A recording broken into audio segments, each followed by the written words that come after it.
Daniel Evans never believed in ghosts. He believed in fresh starts, in moving forward, in leaving the past where it belonged. That was why he bought the house at the end of Sycamore Lane, a charming two-story fixer-upper with a creaky front porch and ivy curling up the brick walls. It was a house with history, the kind he could reshape into something new. He moved in on a crisp autumn morning, the air carrying the scent of damp leaves and freshly cut grass. As he unloaded boxes from the moving truck, a neighbor, an older man with a weathered face, shuffled over. "Hope you like peace and quiet," the man said, his eyes lingering on the attic window. "House has been empty a long time." Daniel smiled politely, brushing it off. People in small towns loved their ghost stories. He was here for a fresh start, not local folklore. But that night, as Daniel settled into his new bedroom, the house whispered to him. Not in words, but in the steady creak of wood above his head. Footsteps. Slow, deliberate. He sat up in bed, heart thudding in his chest. He told himself it was just the house settling, the old beams shifting with the change in temperature. But the footsteps continued, pacing back and forth across the attic floor. Daniel tried to sleep, but the sound pressed against his thoughts like a weight. He lay in the dark, staring at the ceiling, counting each step. And just before dawn, they stopped.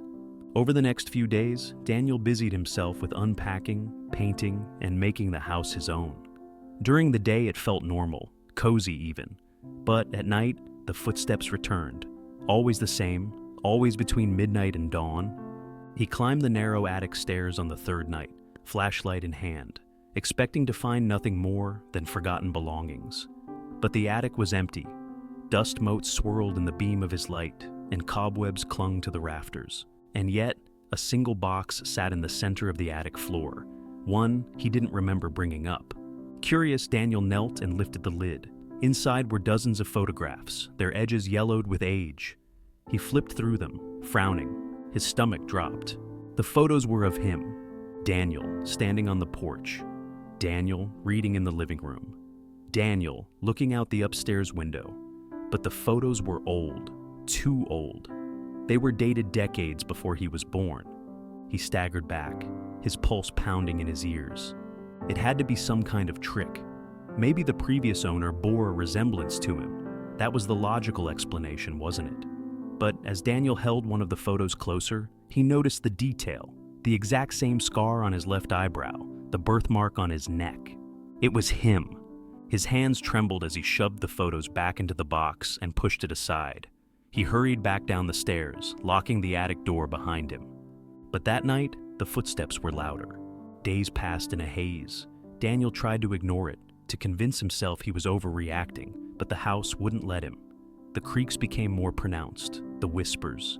He could hear them now, low and distant, like someone calling his name from within the walls. His once orderly life began to unravel. He stopped unpacking, stopped answering calls from his sister, Emily.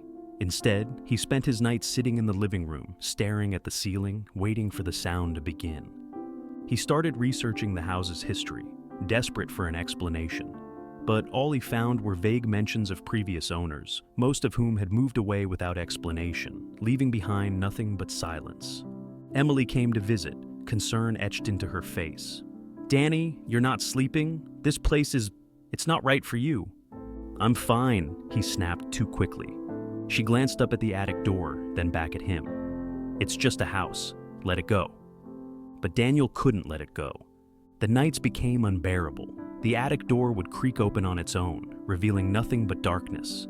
Strange shapes flickered at the edges of his vision. The whispers grew louder, more insistent.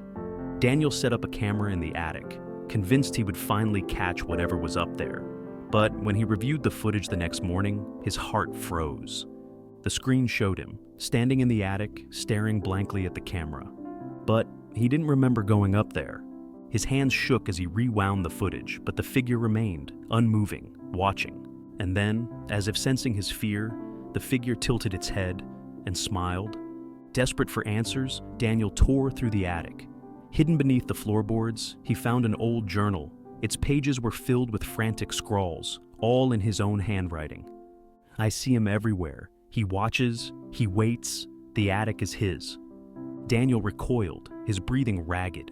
He had never written this, and yet The handwriting was unmistakably his. As he flipped to the final page, his breath caught. "The attic is where it ends. I am him, he is me." A sudden chill wrapped around him, and Daniel felt it, a presence standing behind him. He turned slowly, his flashlight trembling. There, in the attic shadows, stood a figure. It looked exactly like him. Older, worn, a twisted mirror of his own face, with sunken eyes and a cold, knowing smile. "You should have left," the figure whispered. Daniel stumbled down the attic stairs, heart pounding. The house groaned around him as if alive, whispering his name, closing in. He tried to run, but every door he opened led him back to the attic. His reflection in the mirror flickered, shifting into that hollow-eyed version of himself. Then, the attic door creaked open, and he saw himself standing there, waiting. The realization hit him like a punch to the gut. He had never moved in.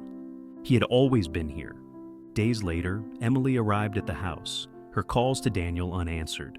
She let herself in, the air thick with dust and silence. There was no sign of him, but when she walked past the attic, the door was slightly ajar. Inside, she found a single photograph resting on the floor. It was old, yellowed at the edges. It was Daniel, standing in the attic, smiling, watching. Emily's breath hitched, and as she backed away, she heard it, a soft creak above her head, and then a whisper, "Welcome home."